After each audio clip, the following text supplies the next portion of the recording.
When I say anger, what comes to mind? Red. Sometimes we see colors. I have a friend that sees that when he gets really angry, he sees a color red. Sometimes embarrassment. Usually after, sometimes we act out in anger. We're a little ashamed, a little embarrassed. What else? Lack of patience. Resentment. Regret. Wrongdoing. So that precipitates and sometimes that follows, right? Anything else come to mind when we think of anger? Sports? Marriage? Teenagers? Boundaries? Apology. Ooh, that's next week. That's not me. I'm kidding. That's not next week. Next week is actually grief. What else? Anything else with anger? Righteous anger. I want to talk about righteous anger. That's a great one. Frustration. Okay. So you're in luck because I'm really good at being angry. So this topic was made for me. I'm way better at not being angry now than I used to be. I had someone say, you know what, if you needed to pick on me in the service, I can come in and you can use me to talk about anger. And I'm like, really, you had anger? He's like, did I have anger? Because I couldn't tell you all the things that I did in anger that weren't good. But here's another question for you. Is anger a sin? No. Yes? No? It's not a sin. It's an emotion. Now, it may be an emotion that is a recipe, part of the recipe for a sin. There's no doubt about that. You mix a little bit of anger with a little bit of poor self-control, and you are on the way to some good sins. There's no doubt about it. Those are stories you can tell your grandkids about. But in and of itself, just like the other emotions, it's an indicator light. It's telling you what's going on, telling you what might be bothering you. It might be talking about what areas in your life that you actually need to work on. It might be a low tire pressure. It might be you're running a little bit hot. It might be you need to pump the brakes a little bit. But those are the types of things that could be when you feel anger. Anger is really another invitation. When we feel things, it's an invitation to explore that there might be something going on inside of you that might need to be taken care of. Yeah, it's one of those messages where you have to look inside. It usually, if we're angry a lot, it signals that there's something deeper inside of us that we probably didn't take care of somewhere. Now, there's a lot of ways to take care of things, but looking inside and dealing with them is the healthiest way to deal with our emotions and understand them. But for as long as I remember, I think, Doug, you said righteous anger, right? We talk about righteous anger, and it's in the Bible that you can have an anger that is righteous. If that's you, if you're claiming righteous anger, you should look like Jesus when you're righteously angry. Okay, I'm just saying it. Maybe Nehemiah, he got a little upset because God's kids were being pushed around. They weren't treating each other well. So there's other examples of that, but righteous anger is not usually the anger that we have trouble with, if I'm being honest with you. If you're not sure what righteous anger is, or if you have righteous anger, first thing you need to question is, okay, who's being harmed here? Am I angry on the behalf of others who are suffering or who are wronged? Right away. That'll answer, you can answer that. That's righteous. Or is it about maybe, just maybe, defending my reputation, my comfort, my authority on a subject? Sometimes that's more what I would call prideful anger. And sometimes we can blur the lines on that. So, and if that's you and you're still not sure, you can compare it to a biblical example. We know in the Bible that when Jesus was angry, his anger was directed at hypocrisy, injustice, corruption. We saw him that he would rebuke the Pharisees. He cleared out the temple. But Jesus was never angry at personal slights towards him or when he was offended. So if you get offended, I don't know that that's always a righteous anger. That's something for you to look at and unpack on your own. We're not going to spend a lot of time on righteous anger, but we do have to talk about it because it is a real thing. But what we don't want to do in the church is be like, oh, that's just righteous anger coming out when it's just you not taking care of business, okay? The next thing is cultural anger, and that's kind of a newer thing. It's when someone sees a problem in society and they either pick on a group or an individual, and it becomes the object of our wrath and our focus. And some of you are like, wow, what are you talking about? Think about social media. It's kind of where this happens, where we end up being triggered by someone else and what they posted, and we're like, yeah, I guess that kind of makes sense. Yeah, I can jump on that cause. I can agree with a part of that. So then what happens is, because it's cultural, more and more people get on that same bandwagon. And then you might like it, and then you might share it, you might love it, and then it just gets momentum. And then whoever posted it, they feel really good about themselves, so there's a dopamine release. So when we get a dopamine release, what do we do, guys? More of it, right? So they post more of those things, and then we start buying into some of this stuff thinking that, well, that's what I should be arguing about. That's what I should be saying. But I think sometimes that's confusing to us. So if it's cultural, I want to read this quote from Benjamin Kramer. He said, "Beware of any Christian movement that acts as though the world is full of enemies to be destroyed, rather than full of neighbors to be loved." So if you're reading something like that, even online, email, whatever, it's usually a social thing because it's bigger than us. But when you're reading those things, kind of weigh it out a little bit. Is this destroying someone? Is this hurting someone? Or is this loving as Jesus would have loved them? So that's how we look at that cultural anger. The next thing is really the one we're going to talk about. And this is your anger. It's interior. It's the one that's inside of us. It's the one that all those emotions and all those words that you use to describe. It's your anger. Some of you deal with this, and some of you are like, that's not my thing. But some of you, anger is one of those issues, that emotions that you're not really sure what to do with, and when does it become a sin? And I don't know if it's a sin, and so that's what we're going to talk about today. One thing you need to know that your anger inside is often a secondary emotion. So it's not always your primary thing. It's often a secondary, meaning that it's because of something else. It may be because of hurt, that you were hurt in the past, that you were rejected, that you feel unappreciated. Have you ever felt unappreciated? And that's one feeling, and then the next minute, you're not only, you feel like underappreciated, you're mad at the person who's not appreciating you. That's how the secondary would work. Trauma would fall in there too. If you have trauma in your past, sometimes that can come up as anger. Fear, uncertainty, insecurity. Do you ever get where you're not sure what's happening next, and you go from fear to like almost lashing out at people, and you're like, where did that come from? That's where that would come from.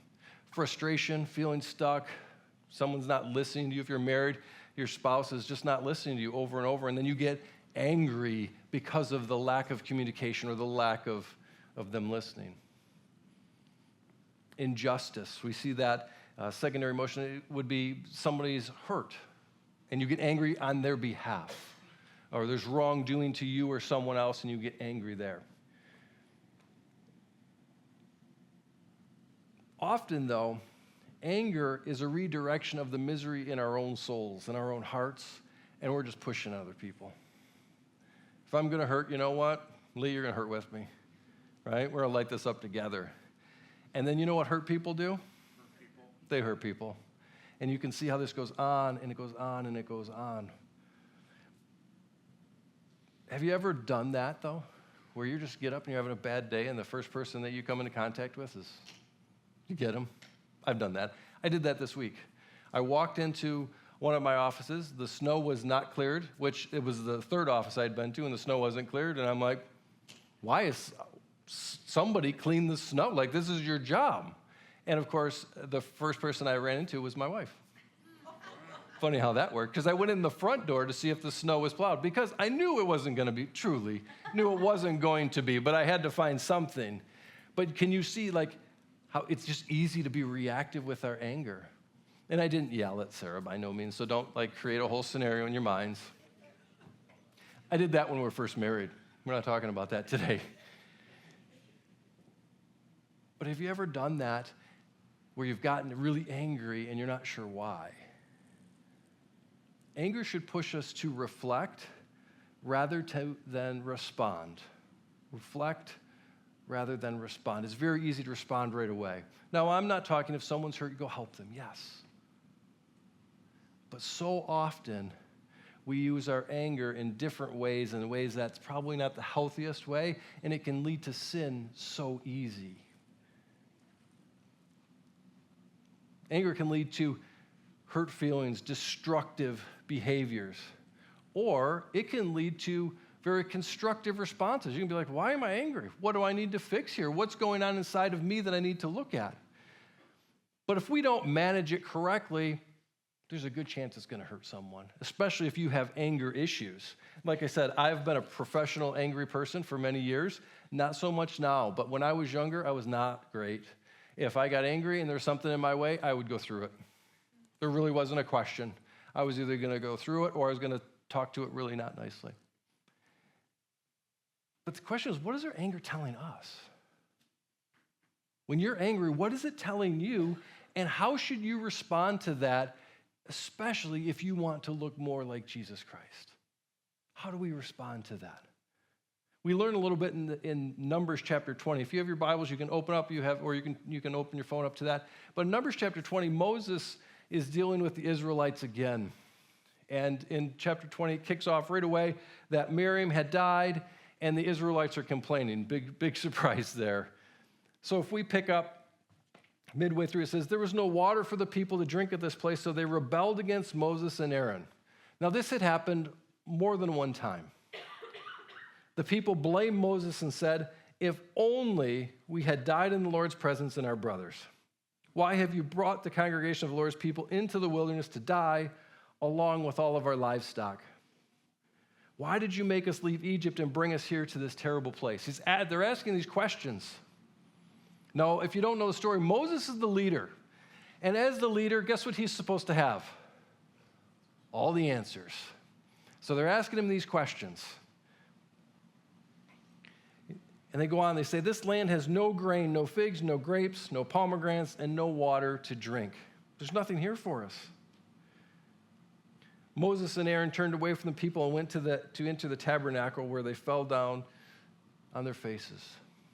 Now, when I read that the first time, I thought they were just sick of people and they're fatigued, and they're just like, we're just going to be done. But that's not what it was. Then the glorious presence of the Lord appeared to them. You and Aaron must take the staff and assemble the entire community. As the people watch, speak to the rock over there, and it will pour out its water. You will provide enough water from that rock to satisfy the whole community and their livestock. God's saying, I'm going to give you the tools to take care of everyone. This is what you do. So Moses did it as he was told. He took the staff from the place where it was kept before the Lord. Then he and Aaron summoned the people to come and gather at the rock. So he's like, hey, come on, this is good. You're going to want to see this. This is really cool. God told me to do something. And then he addresses them in the most not nice way. He says, listen, you rebels. How would you like to be called rebels? Listen, you rebels. Must we bring you water from this rock? He's a little upset. If you have children, have you ever done a road trip or even driven to church on a snowy day and the behavior is just not great?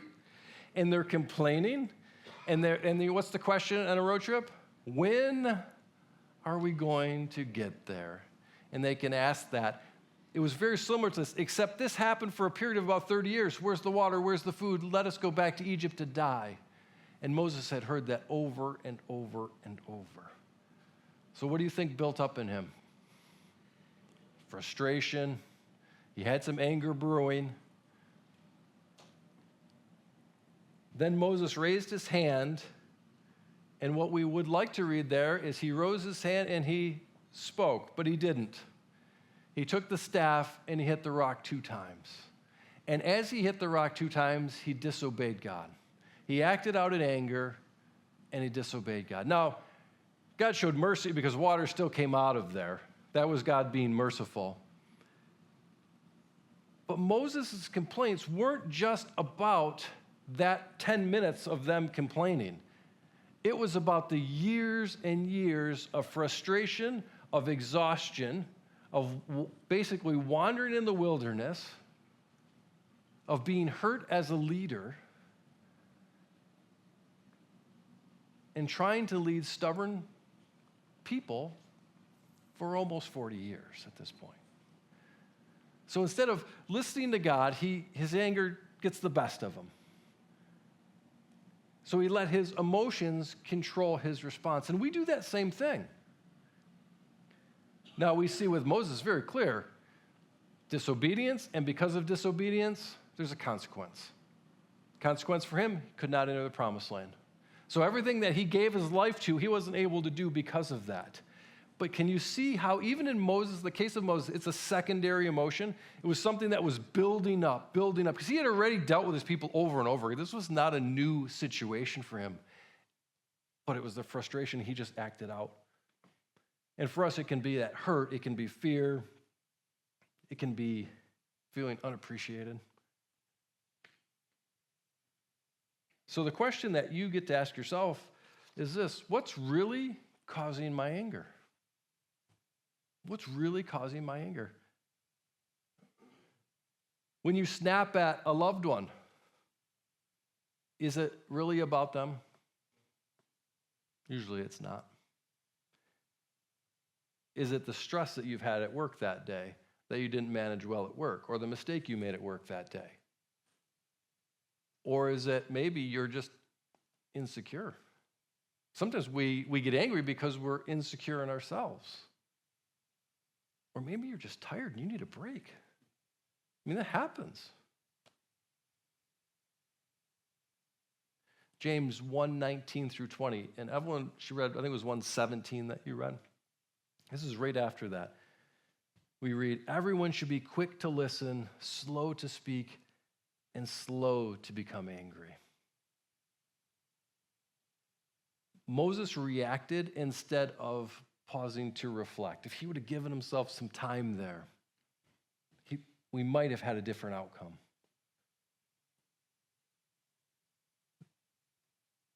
God commanded him to do one thing. He did the opposite. That immediate response, that quick response that he did, had long-lasting consequences. Have you ever done something in anger that didn't take very long to do, but you had to pay for it for a while? Yeah. Story, like if we could tell stories, it would be fun. Maybe. We look at each other a little different because anger stories are some of the funnest stories as long as someone doesn't get hurt, because you look so foolish, right? We do. We look foolish when we do things sometimes. And we look back and we're like, what was I thinking? I see a fair amount of injuries just because of anger. People hurt themselves. There's a fracture on their hand that guys get more than ladies because we hit things. It's called a boxer's fracture. You hit walls. There's a reason for that. But there's consequences to our anger, especially if we don't manage it well. But let's go back. It's an emotion. It's telling us something. If we take care of it, we don't get to that consequence if we take care of it at the right time.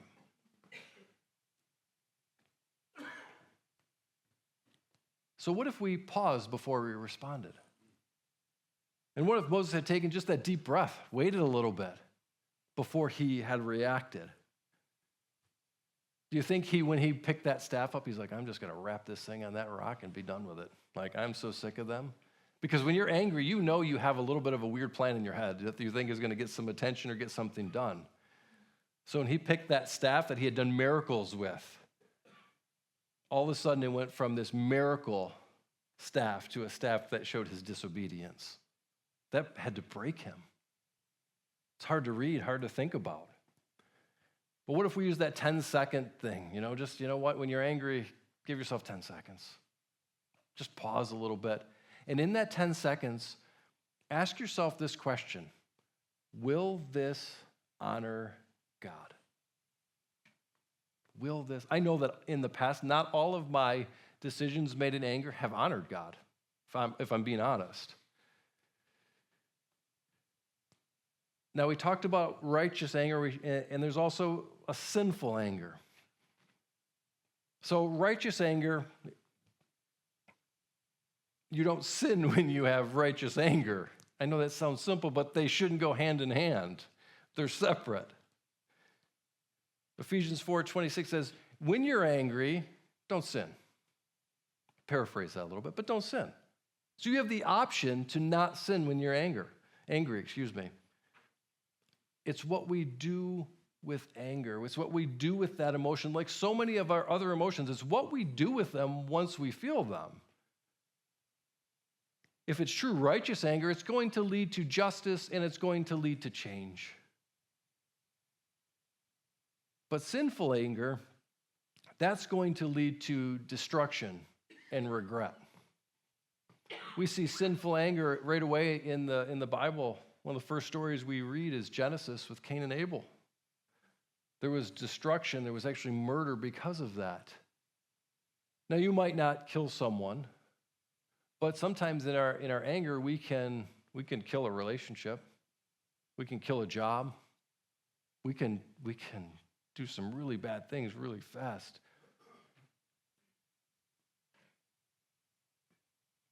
If anger is going towards the sinful side, it's going to manifest itself in 3 different ways. It's going to probably be explosive, brewing, or embittered. Now you can see up there we've got explosive. A lot of times with explosive anger, it's when we say things. So when we use those words that we don't like to use, we say things that are often hurtful.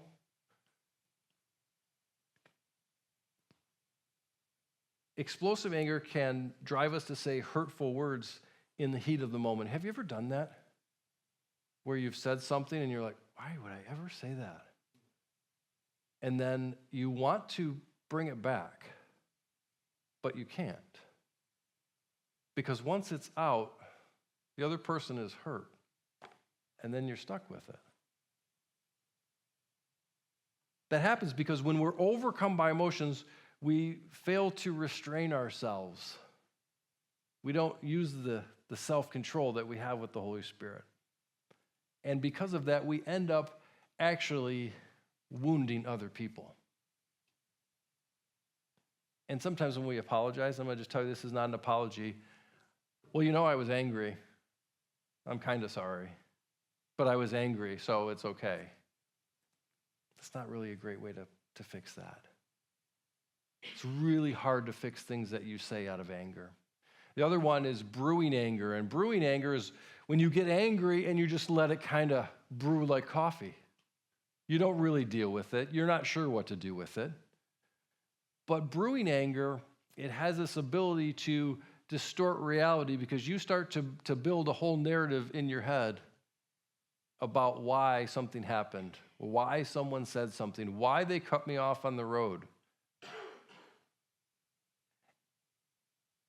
And with brewing, it builds resentment. And resentment's a tough thing to get rid of. It is. And then we have embittered anger, and embittered is just long-term mad. You like to be angry at that point. You look for things to be angry about.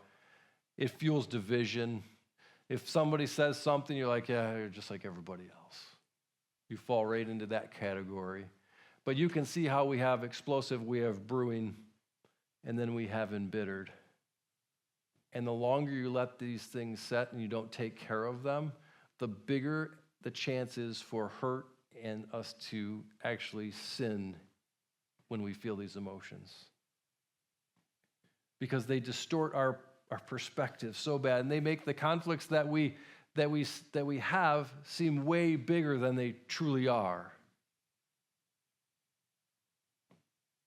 Ephesians talks about not going to bed angry.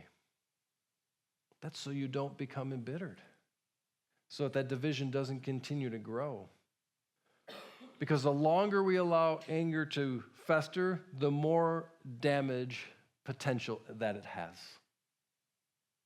both here and as it goes out. So when we're angry, to figure out, is this good? Is this bad anger? Is this anger pointing to something good? Is it looking at injustice or protecting someone else? And it can do that. Or is my anger truly selfish and destructive? Is it prideful? Do I need control? Do I need revenge? What do I do with this if those are the cases? You bring it to God. That is what you need to do with your anger. If you are feeling anger and you're not sure what to do with it, you need to bring it to God. You need to bring it to God in prayer, and then you need to put more of God's word into your life. Because once you surrender your anger, it's no longer yours to respond with. You've given it to God. That's really hard to do, but you can do that. You just pray, God, I need help with this. Proverbs 16:32, better a patient person than a warrior, one with self-control than one who takes a city. We've looked at the example of Moses. There are many more examples we could use in Scripture, but he let his anger take control instead of surrendering it to God.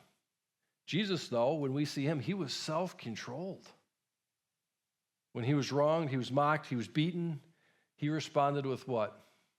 Grace and forgiveness. So if you're one of those people that they're like, yeah, I understand anger. That's kind of my thing that I struggle with. You can get a little bit better with it. First thing you need to do is pause. If you're one of those people that really gets angry and you're not sure what to do, give yourself some time. You don't have to react right away. So pause, take 10 seconds. And then after that, pray before reacting. God, I need wisdom for the situation. Seek counsel. Sometimes you need to talk to somebody. You know what? I'm having troubles with anger. You can talk to a pastor, you can talk to a counselor, you can talk to a trusted friend, but it's good to talk about your emotions. It's good to talk about this. And then the next one on there is forgive. That's a hard one. Because sometimes that unforgiveness really pushes those secondaries quick.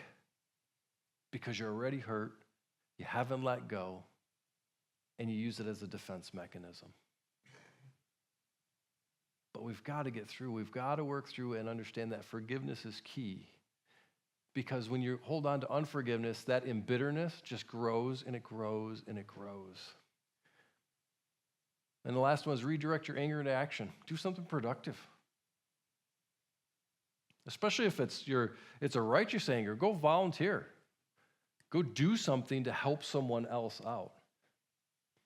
So, just like we did with envy, just like we're going to do with grief and gratitude, anger is an emotion that we need to understand. And we need to understand how to make decisions based on what we're feeling to give God glory. Now, this may be a process, but now that you understand that, first of all, there's 3 different kinds. There's righteous, there's cultural, and then there's interior anger. Now, right away, you can put it in a category, and then you know what to do now that you have an idea of where it goes and how to deal with it.